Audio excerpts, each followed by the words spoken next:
মুসা আলাইহিস সালাম তো একটু বললাম না ফিজিক্যালি খুব স্ট্রং ছিলেন, থাকে না বডি বিল্ডার, সামনে গিয়ে কথা বলে সরো পানি দিতে দাও, তখন মানুষ একটু মূল্যায়ন করে না। তো মুসা আলাইহিস সালাম এভাবে পানি নিয়ে দিলেন এবং বাছুরদেরকে পানি পান করালেন, করিয়ে গাছের নিচে এসে বসে আছেন।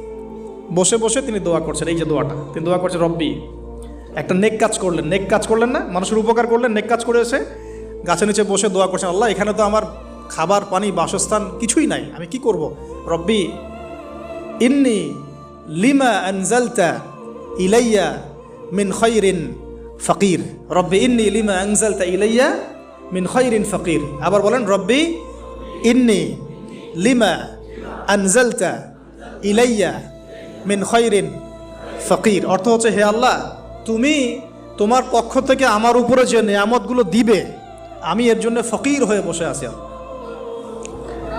অর্থ বুঝে পড়বেন ভাই, নামাজ রোজা